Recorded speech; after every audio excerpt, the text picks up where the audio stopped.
Dobrodošli vsi na predstavitvi posebne knjige, posebnega prijatelja, ki nam s to knjigo, ko sem o njej razmišljal, nastavlja na neke vrste ogledalo. Eno lepših daril, ki jih človek lahko dobi ali pa družba, je ogledalo, v katerem se posameznik ali družba ogledata takšna, kakršna sta, brez olepševanj, brez popačenja, s tistimi lastnostmi, ki jih je mogoče treba popraviti, s tistimi lastnostmi, ki jih je mogoče treba naprej še negovati. In takšno ogledalo, si upam reči, slovenski družbi nastavlja ta knjiga Ekonomija, etika in svoboda s podnaslovom Razmisleki o razvoju in prihodnosti Slovenije. Namreč ta knjiga se dotika številnih potez našega družbenega obraza, ki jih pogosto nismo sposobni samokritično ozreti v njihovi problematičnosti. Recimo, stanje slovenske demokracije, nepripravljenost, mogoče celo nesposobnost za nujno potrebne reformne spremembe. Potem je tukaj ta nostalgija po domnevno dobrih, starih socialističnih časih. To je nedelovanje pravne države, priseganje na vse mogočno mater državo, potem nezaupanje do zasebne gospodarske pobude, pa tudi nezaupanje do družbene vloge crkva in drugih verskih skupnosti in še bi lahko naštevali. In kdo je avtor tega knjižnega ogledala, ki nam je prijazno nastavljeno? Gospoda Keitha Milesa, najbrž mnogi med vami dobro poznate, pa vendarle nekaj osnovnih podatkov, ki jih najdemo tudi na zavihku knjige. Letnik 41, finančni svetovalec iz Velike Britanije, več kot 40 let je delal v javnem in zasebnem sektorju, predvsem v Veliki Britaniji. Med letoma 2005 in 2008 je bil član Strateškega sveta za gospodarstvo Vlade Republike Slovenije, predsednika vlade iz tistega časa imamo tukaj. Bil je nadzornik Gorenja, Nove kreditne banke Maribor, je v nekaj spustil, da bomo potem lahko do tega prišli, je tudi nosilec reda britanskega imperija za prispevek britansko-slovenskim odnosom in za slovenske medije piše članke o podjetništvu in ekonomiji. Zadnjih 6 let redno objavlja članke tudi v družinini mesečni prilogi Slovenski čas. Tukaj imam en izvod, da boste vedeli, kako izgleda. V tej številki oktobrski je tudi Keithov članek objavljen o Evropi in krščanskih koreninah Evrope. In v tej knjigi so zbrani ravno prispevki, ki so bili objavljeni v mesečni prilogi Slovenski čas. Predstavitev te knjige pa smo se zdaj zamislili kot nekakšen, recimo temu, javni intervju, ki ga mu vodil Bogomir Štefanič, urednik te priloge in nekakšna vez s Keithom Milesom pri družini. Potem pa na neki točki pa se priporočam tudi za vprašanje iz občinstva, ker gotovo bo marsikoga marsikaj zanimalo o njegovih pogledih, mogoče tudi o njegovem življenju. No pa podiva res najprej k vašemu življenju, ne? Kako se je pravzaprav britanski finančni svetovalec, nosilec reda britanskega imperija znašel v Sloveniji? Prvič moram praviti hvala lepa Bogomirju, pa tudi Jerici, ki je pripravil vse za knjigo, tudi Tone Rode. In imam malo darilo za Jerico in Niklele, ampak nekaj iz Anglije, iz parlamenta, iz Mother of Democracy. Tudi imam nekaj za Bogomirja, moj naivni strip. Karikature tudi piše. Tudi eno za Toneta. Tone pride. In to je po angliško The Good Old Days versus Free Market Choice. In po angliško Slovenia 1980, you can go on holiday to Beograd, you can stay in a caravan, or you can go to Belgrade. In Slovenia 2000, you can go to New York, the Taj Mahal, Kenya, Bali. Kaj je razlika med 20 leti? Zakaj sem začel pisati za... Kako ste sploh prišli v Slovenijo? Ker moja žena je Slovenka in ona je... Gospa Slava je tukaj med nami.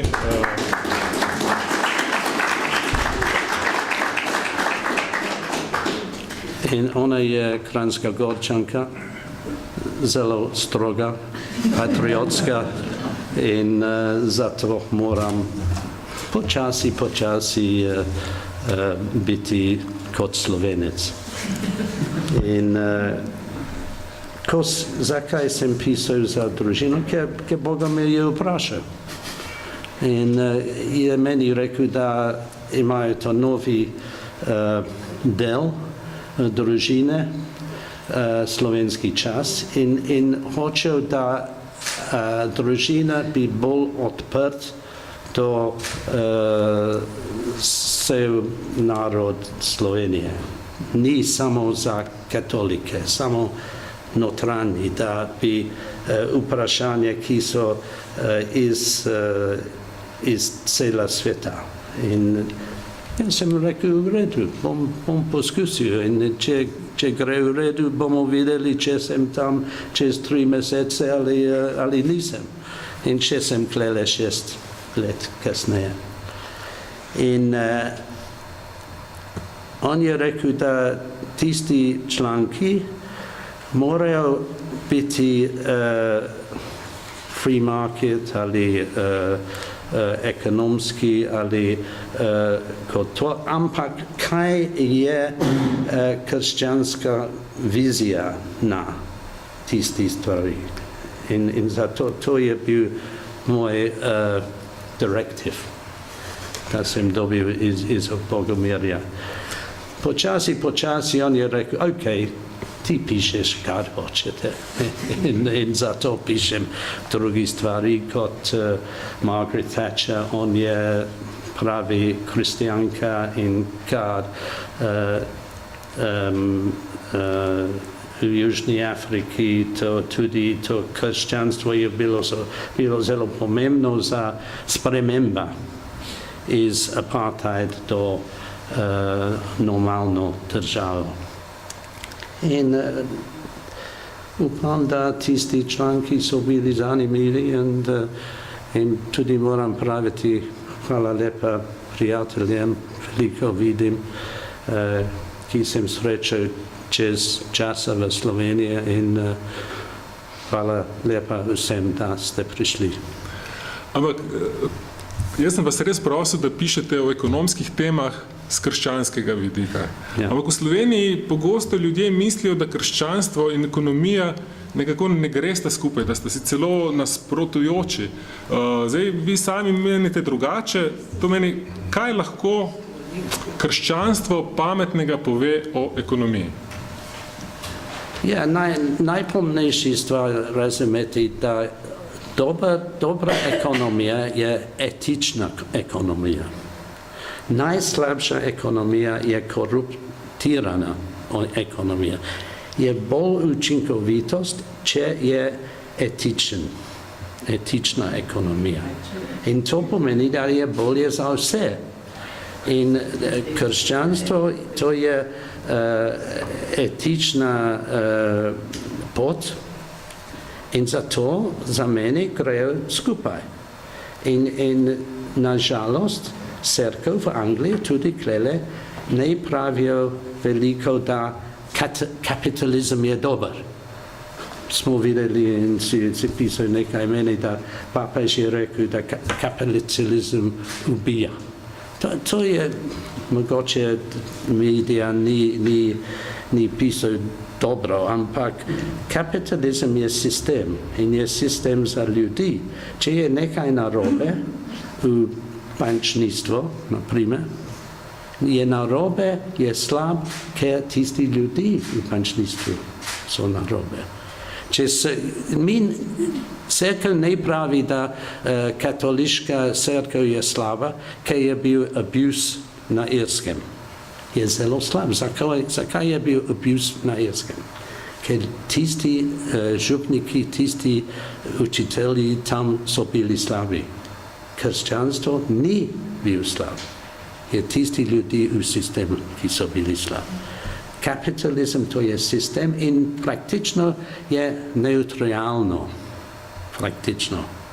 Ampak je najbolj učinkovito sistem, da je prinesel ljudi iz revščine skozi sveta. Ne drugi sistemi. Pa vendar, če še vedno ostanem pri pomislekih, pišete za družino, to pomeni za katoliški tednik, ki je v lasti slovenskih škofij. Zdaj eni v Sloveniji pravijo, da katoliški tednik ne bi pisal o ekonomiji, zato ker je bila cerkev oziroma ena njenih škofij tista, ki je navrtala eno večjih lukenj v slovenske javne finance. Kako vi gledate na to nesrečno mariborsko zgodbo?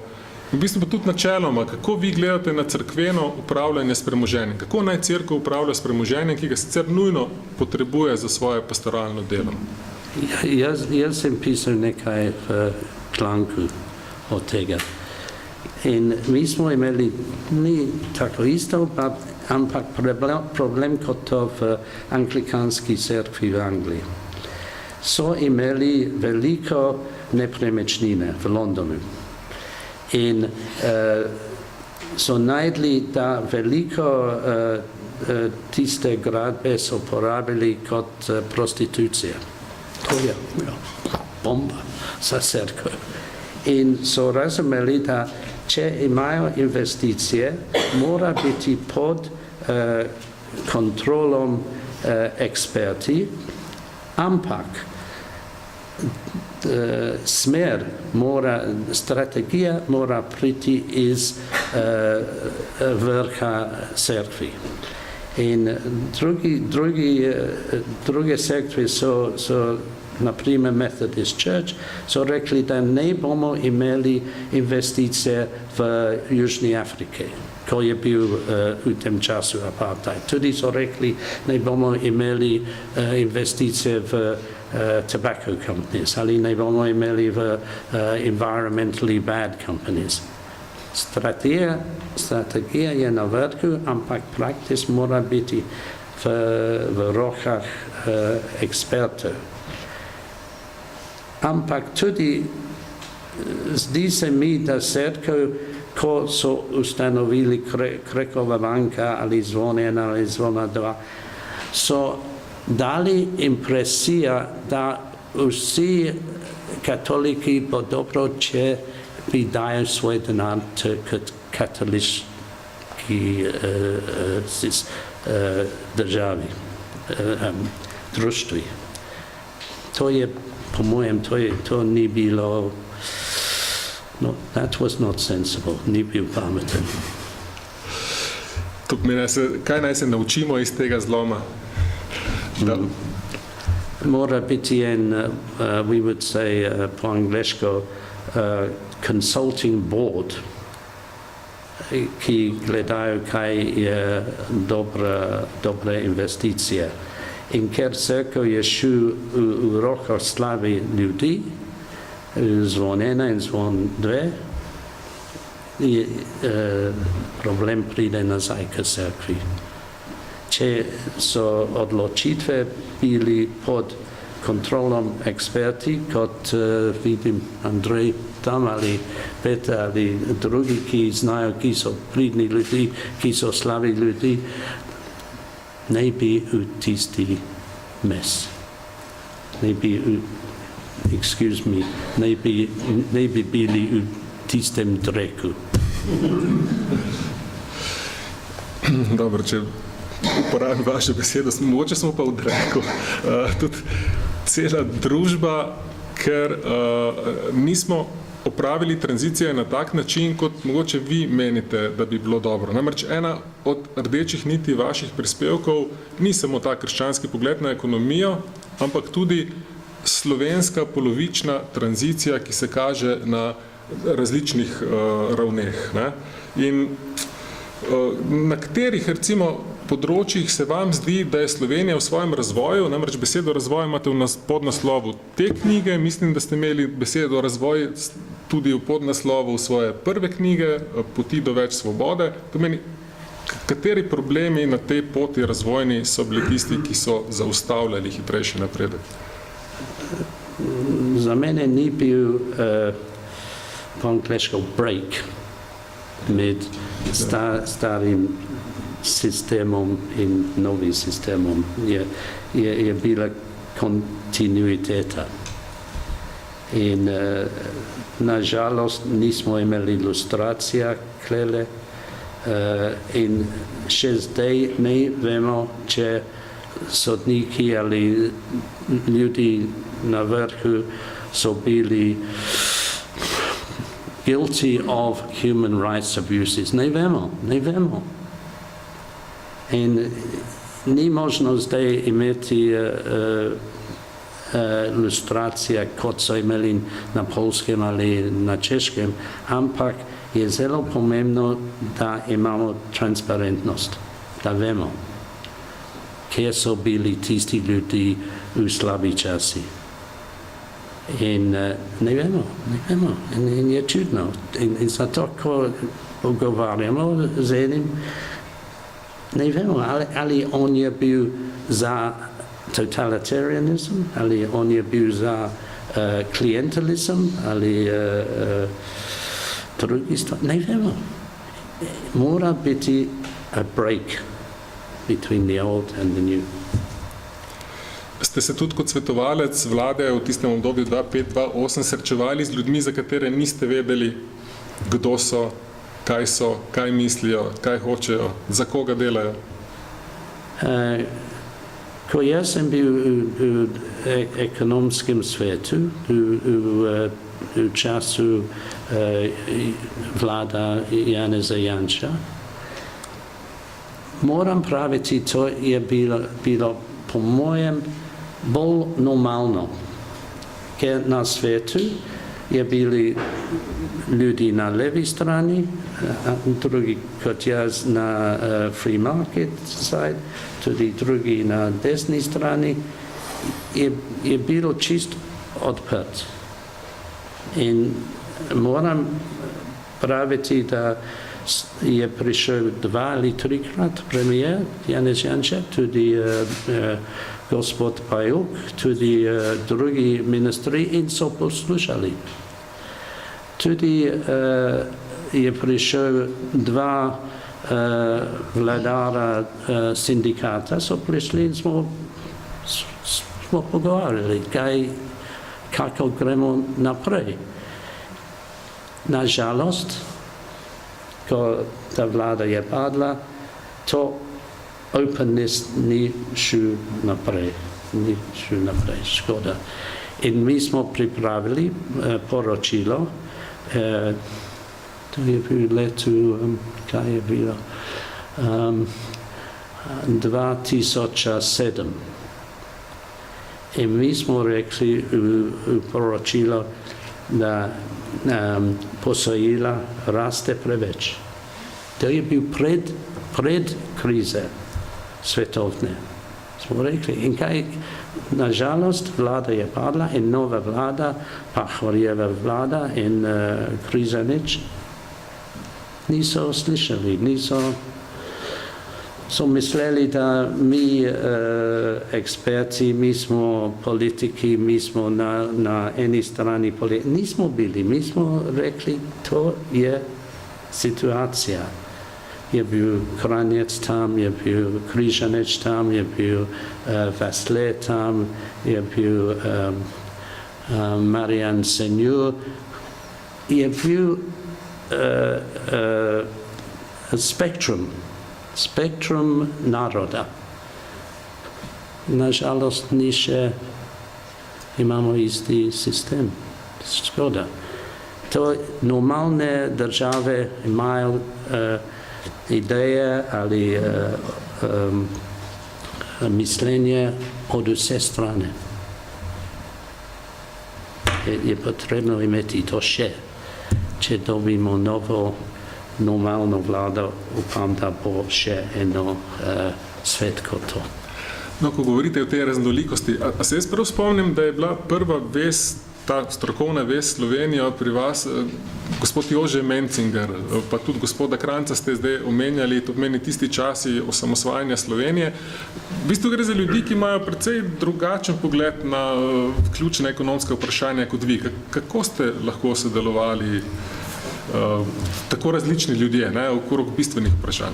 Ja, moram praviti, da Jože Mencinger je moj prijatelj. Naše ideje so drugačne, čist drugačne. In ko jaz sem prišel ali enkrat v letu 88 ali 99 v Kranjski Gori smučati in jaz sem se srečal Jožeta na ski slopes. In sem rekel, Jože, moramo spremeniti, moramo biti normalno, moramo imeti privatizacijo itd. In on je se srečal. On se strinja. In potem sem Jožeta srečal čez 10 let. Sem, Jože, ne slišiš mene več. Ker on za mene en je kot mi imamo v Angliji v Labour Party, to je v tisti strani. In mislim, da on je malo naiven in ne vidi, da old forces, stara moč je tam pod mizo. Kako pa presekati vpliv te stare moči? Če se tle navežem, vi ste naredili pred časom celo neko raziskavo o slovenskem prehodu iz totalitarnega v demokratični sistem in skušali ugotoviti, kje bi bili razlogi za zastoje pri tem prehodu. Kaj vam pokaže ta raziskava?